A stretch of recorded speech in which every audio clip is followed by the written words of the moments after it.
Hello everyone, it's January 11th, 2015, and this is Overgrowth Weekly 89 with Overgrowth Weekly Q&A number 5.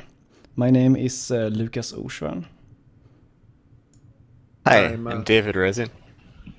I'm Aubrey Serr. And so yeah, we have two people for the Q&A here today, both David and Aubrey. Unfortunately, Anton cannot join us because he has the flu, which is very unfortunate, but hopefully he will be back for the next one. And also, unfortunately, Aubrey doesn't have a video stream this time. But maybe if you join us next time or another time, Aubrey, you will have that working. Yeah, hopefully I can get that figured out in the future. Cool. So, let's jump right into the questions then, shall we? First up, we have a question from Aidan Rooney95, who asks, do you have plans to make AI be able to see your shadow? That way, even if you are hiding behind a corner, you have to be careful because they could see you moving. Also, you could hide in the shadows tactically. Yeah, I would like to do that at some point. I think stealth games could use more of a focus on what the players can actually see. Like if you're silhouetted against a dark background, like even if you're standing in a shadow, if the background is bright, standing in a shadow would actually make you more visible. So I'd like to investigate some stealth aspects like that.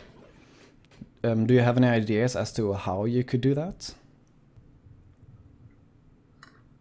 Well, you just have to do more ray checks, basically. Like I'd have to do... They'd be ray checking towards the character and also towards the character's shadow. And also maybe towards whatever's behind them. So that it could find out the contrast. Yeah.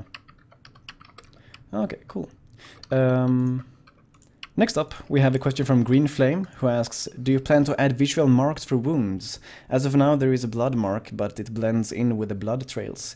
It could be nice if there was a distinct cut and the following blood around it. That would be cool. It's not #1 priority, but I'd definitely like to make more different kinds of injuries. I think... I'm sorry. Also, like, realistically, like, cuts aren't visible themselves unless there's some kind of, like, scraping injury. If it's, like, a deep cut or a puncture, all you really see is the blood coming out of it. Yeah, I think that's probably true. However, right now it does seem kind of harsh. I don't know, I haven't seen big cuts, so it's hard for me to say. I think you probably have more more experience looking at that kind of stuff for research. I'd like to change the blood to react a bit more to the fur right now, because right now it kind of looks like it's flowing down a smooth surface, which isn't really what's supposed to be happening with the materials. But like the other thing, it's kind of not at the top of our priority queue right now. Yeah. Okay, Greenflame has another question that maybe also Aubrey can chime in on. He asks, when you hit an enemy with the big sword, there is a fountain of blood that seems a bit too huge and out of place. Is it a placeholder or pretty much final effect?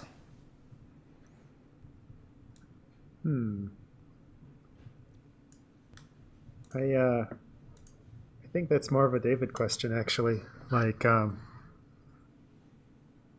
the blood has... I think it's a bit of both. Like, it could ship like that, but I'd like to improve it for sure. Because it's not ideal. It's a bit over the top right now. It's a bit like Mortal Kombat type blood fountain particle effect. It'd be nice to have more of a realistic type effect. What does that mean? Well, usually, like if any blood came out, it would either come in the direction that arteries are going or it would come in the direction that the sword is exiting. It wouldn't just like spray out randomly like that.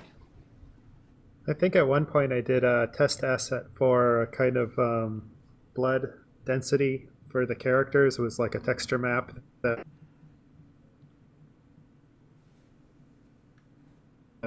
came out.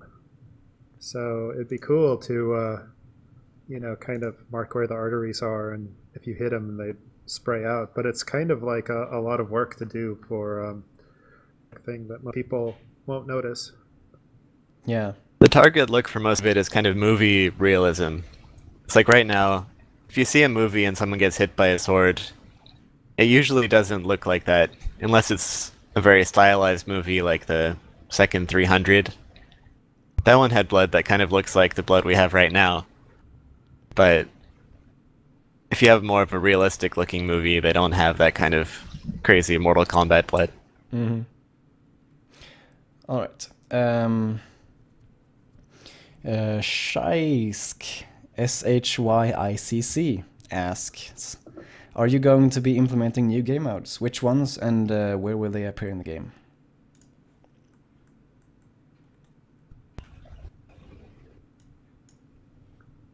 What kind of new game modes?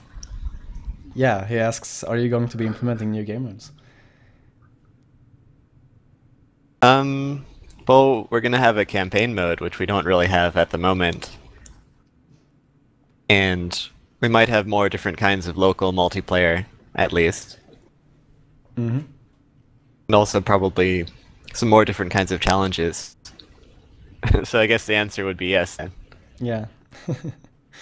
Because mostly right now the game mode is almost like a tech sandbox editor kind of thing.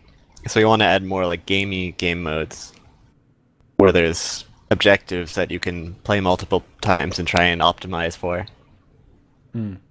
We've talked about some different possibilities. I mean, obviously, like the arena is kind of a step in that direction. Like arena mode wasn't in Lugaru.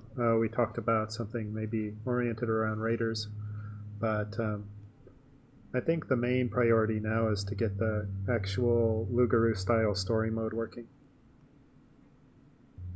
Cool. So another question. SamJB1992 asks, David, you are a big role model for me and a lot of my classmates in our game programming and design classes. So my question is, are there any skills you feel are a must-have to be successful when entering the game work field? And is there a skill that companies look for more when considering a person for hire? I think when considering people to hire, they mostly look at what you've done in the past. Or at least that's what I would look for. Like if you can stick to one project for a long time, even when it's not fun. And if you run into a problem, do you give up or do you find the solution yourself and make it work? So I would just focus on like making your own projects, mods or smaller games, and just seeing them through all the way to the end. All right, and we could do the same question as well for Aubrey, I suppose. Yeah, I was thinking, as far as art is concerned, the answer is a lot the same. It's just make stuff. Mostly people just care about the quality of your portfolio and your ability to finish projects. So, I mean, drawing is just model stuff. I think that's the main thing. Mm-hmm. Yeah, okay. Sounds reasonable to me. So Wolfmonger asks, will there ever be a sort of critical hit type of thing? I've always imagined that slitting someone's throat from the front would have the same effect, and the spear is a 2-hit kill. It would be cool if a stab in the heart would also be insta-kill. I personally think that it should be a priority, as the combat and damage system seems to be what everybody wants. I think that'll come up more when we have armor, because if someone's wearing heavy armor, you can only even damage them with a critical hit of sorts, where you kind of go in between the plates. Mm-hmm. Or up behind a shield or anything like that.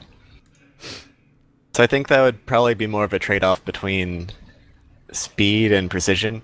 Like you could do a really fast and imprecise attack, or you could do a slower and more precise one. I was thinking of working on that more. Like maybe when you're fighting someone with armor, your attacks would kind of be slower because you're always going for precise hit, because that's the only thing that'll do anything. But I'll have to experiment with that more to see what actually works. Yeah, I mean, if you need to hit a specific spot, then you would need to have like more control of where you're going to hit with your attack, right? Yeah, and there's the two options really. You could automatically attack the closest weak point, and it could adjust the speed of your attack based on how hard it is to hit. Or we could do something like slow down time and go to an over-the-shoulder view, and you try and like manually target it. But that would be pretty different from the current control scheme. So I'm not sure if we want to try that or not. Is that a... Yeah, go ahead, Aubrey. One of the things that I don't think would be very fun is if you could just kind of randomly accidentally get critical hits, because then it's like sometimes you would, I mean, it'd be kind of like it is now, but even more so, where like sometimes you just instantly kill the guy, and other times you hit him a bunch of times and he doesn't die, and it's not really clear why that's happening. Rhino Caps in chat mentions that we sort of already have critical hits because of the environmental damage system. Like if you kick someone and they fall back and hit their head on a wall, that's basically a critical hit that'll take them out right there. Yeah. But if they roll down a snowy slope or something, they'll be fine. I kind of like that as well, because it's a skill-based critical hit in a way, because you need to position yourself in a way and do the right attack so that that will happen, which I think is better than like what you said, Aubrey, where it's just randomly. Yeah, where it's happens. Just totally random. Yeah, exactly. I was going to ask about the like positional damage stuff. Is that something that's in the game right now? Like if I do a punch, does it matter where my punch lands right now? Sort of. That mostly is relevant to the physics and ragdoll system. Like if you punch someone in the head or in the foot, that's where it'll apply the impact force. It'll usually do the same amount of like instantaneous damage, but if you apply force to their head, they're much more likely to apply that force to the wall, and then that'll do a lot more damage. Cool. All right, so another question from Wafflemonger. He asks, will there be more advanced environmental hazards? For instance, will I ever be able to impale someone by kicking them into a spike? I think that would be really cool. Like, I always wanted to do better spike physics. I think we talked about that a little bit last time. But it'd be really fun to kind of apply a translational constraint so they can only move into and out of the spike in a more procedural way than spikes are usually handled. Yeah, I've done some concept art for that sort of thing, like the Crete that is kind of grown into a cluster of spikes. So I think it would be a natural feature of the Overgrowth universe, unlike most platforming games where there's just spikes, who knows why, because somebody had a spike fetish in when they were building their castle or something. So yeah. All right, sounds nice. We had a question further along that was about kind of the same thing, but it was about having, like, you know how you have the sharpness maps for the weapons in the game? He thought that maybe you could have the same thing for like spikes in the environment and stuff like that. Yeah, that would be pretty cool. I think maybe the easiest way to handle it would be to have sort of a spike line segment that you can attach to things. That would be a little bit simpler with regard to the physics. Yeah. Right. I think like with spikes especially, it might, like you kind of only want to get impaled from the spike in one direction, so it'd be really kind of weird. You might want to, like, instead of a sharpness map, you might have to use something like a sharpness normal map to like figure out which direction the spike is pointing, and that would be, I don't even know how I would make those kinds of assets. It would be really difficult, I think. Not impossible, but definitely tricky. Let's move on to the next question. Daxtart asks, will you add Spine Crusher? If you come up behind someone, right click could be grab, and left click could be Spine Crush. I think it would be fun to add more different kinds of like unarmed stealth attacks. Right now we just have the choke out, but I think especially if you're playing as different kinds of characters, like if you're one of the bigger characters, like a dog sneaking up on a rabbit could pretty easily crush their spine. It might be fun to make some different kinds of animations for that. Yeah, that would be fun. A lot of people are asking what is actually our first priority right now. And I think our first priority is to try and make the editor ready for us to make some kind of campaign. Like we'll probably start by trying to port over the Lugaru campaign, so we have like a playable campaign that makes it more accessible for players.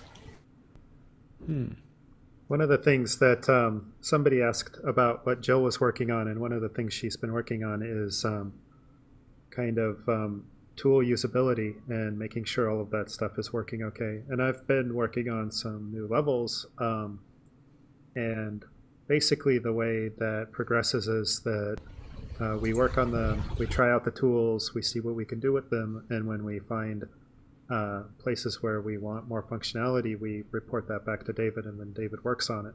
So then David works on it, and we repeat that process until we feel like the tool is ready to actually produce like game content. But it's not exactly a fast process, and some of it's just bug fixing, so it's not like super exciting to see those kinds of features. I mean, it's exciting to me, but it wouldn't make a very good video. I'm not so sure. There have been some weird bugs, so yeah. Some of it might. Like we just added some cool new features to the object attachment system, so you can save a character including all of their attachments, or you can move objects around after they're attached. That should be pretty useful. Yeah, that's a really big deal in terms of being able to make a bunch of unique looking characters and have them actually appear in levels. Before, there were a lot of weird bugs associated with trying to get the attached objects exactly where you wanted them, because you would have to go between having the game paused and putting the objects on and running the game and seeing if the objects clip through each other.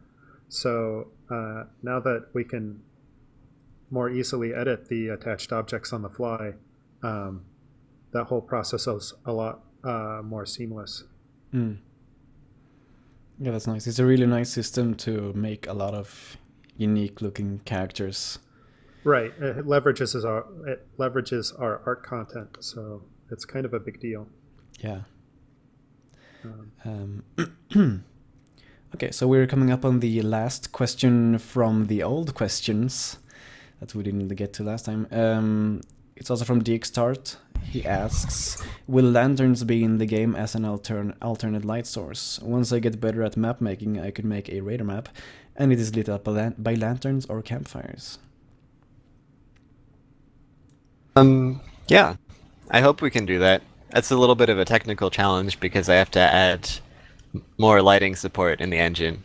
Right now it's mostly designed for one primary directional light, like the sun, but I definitely want to add point lights and other kinds of lighting solutions that we can control in the map editor.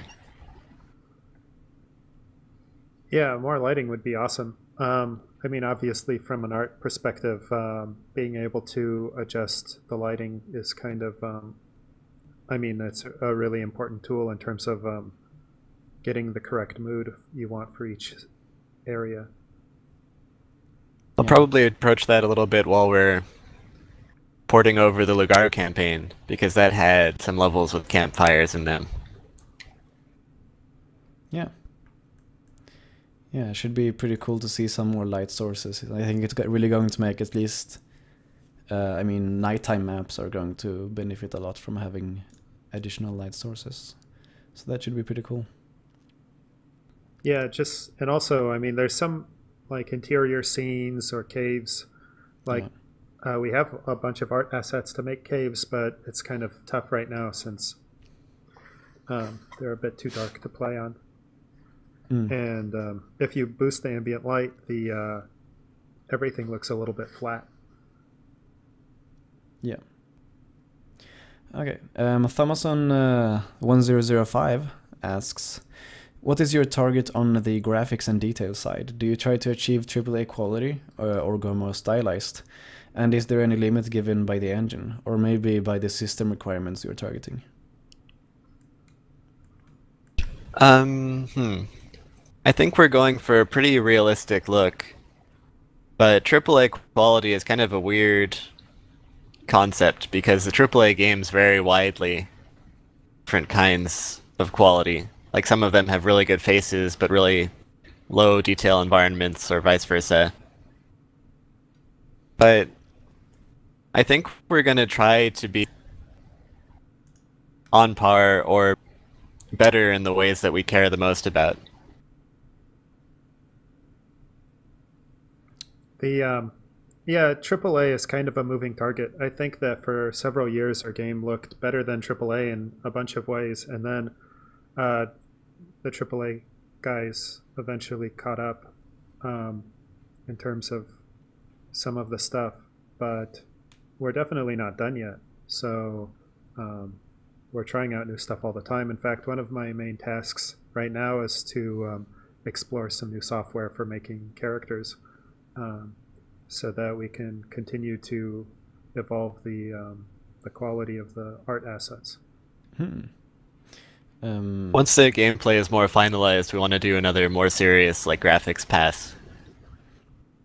Because if we do it right now, it would be a little bit of a waste of time because we might have to do it again later as hardware keeps changing and the other games keep changing. So it kind of makes more sense to do it closer to the end. Yeah. Maybe you should release it as like an HD DLC that you can pay $10 extra for. That would be cool. Or microtransactions, you can buy HD models like one at a time for $1 each. $1 per pixel. $1 per pixel, exactly. High quality textures. Yeah, but that sounds really nice. Like, I think the game looks pretty good as it is. Like, I've been following it for a long time, so I guess I kind of get blind by it. But having it look even better, I wouldn't complain. I mean, it's definitely. Oh, sorry. Go ahead, David. Sorry. I think the single biggest technical weakness right now is the lack of proper global illumination, like baked or otherwise. So, like, it looks fine on the wide outdoor scenes that it was designed for, but once you start making more complicated interior or platforming structures, it starts to look a little bit more flat. Mm-hmm. I've been.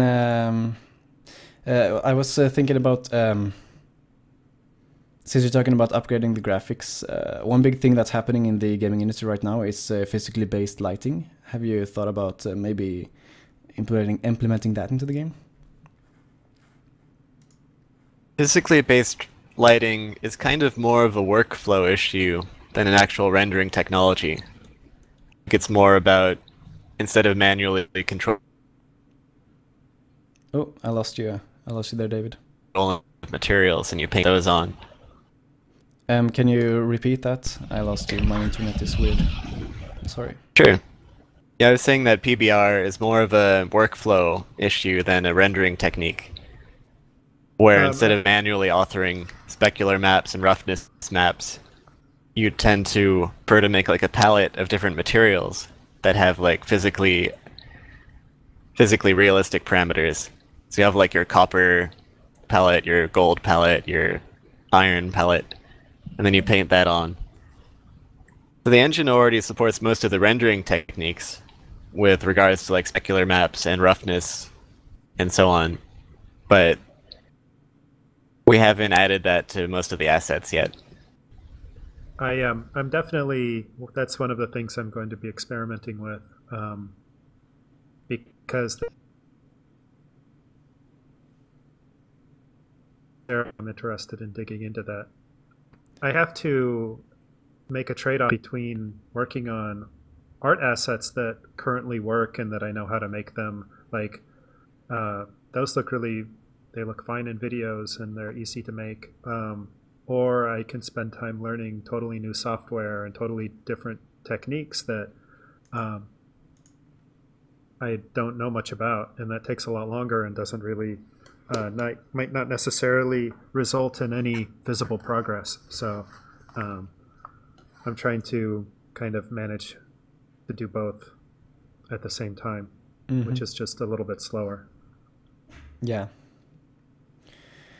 All right, nice. So Thomason also has another question. He asks, also one for Aubrey, will we see more of the painted backgrounds to the 3D thing, as in the arena from Art Asset Overview number 40?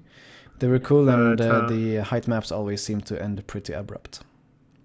Yeah, like the so like I've wanted to do extensions to the environment for a long time. If you play like AAA games, most of the cool stuff that you see is not an area you can go to. It's changing a little bit with like the current generation of new consoles, but generally speaking, they have kind of overlooks, and you look out and you see cool stuff. And I've wanted to do that kind of thing for outside the maps for a long time. And the 2D, 3D approach was one idea for that. But as we've gone forward, those kinds of assets, they are not very useful for modders. And so they have a really, they're kind of difficult to use software. It wasn't even faster. It was actually about as fast to paint and do one of those specialized assets as it is to make, you know, a 3D normal mapped detailed object that's essentially the same, depicting the same thing. So it doesn't really make sense, I don't think, to do that anymore. It was cool. I kind of wanted to do more painterly stuff in the story, but we tested some stuff with that, and it was a little bit confusing and complicated, and also more like just visually complicated and technically complicated. And I think we're probably going to go with something a little bit more obvious in terms of the story content. So how does that like so yeah, rendering? I'll definitely art for that, but no, we're not going to do any of the 2D, 3D stuff, I don't think. Oh, okay. I was wondering about the rendering part of it. Like, is it more performant to use the 2D stuff, or does the like transparency stuff with it make it heavier, or like, what's the deal with that part? I'm not sure. Maybe David knows. I think that the transparency is kind of render intensive. That's kind of the trade-off, is that there's more of an overdraw issue, because you're just drawing more pixels because of the transparency. Each pixel is rendered very efficiently. So there's some threshold where the overdraw becomes more expensive than the pixel rendering. But I think in most cases it is a little bit more performant to use the 2D, 3D than to use more detailed, normal mapped lit objects. What is overdraw? It's when you draw the same pixel multiple times.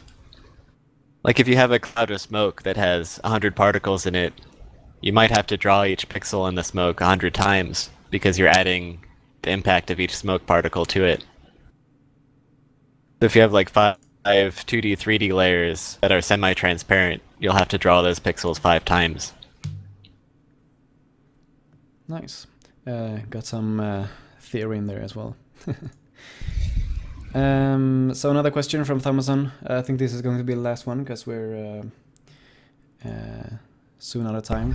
So he asks, this meta game you talked about, will this be a cool screen to select the levels, or will it actually have a meaning? And if so, can one still finish the game when completely sucking at it?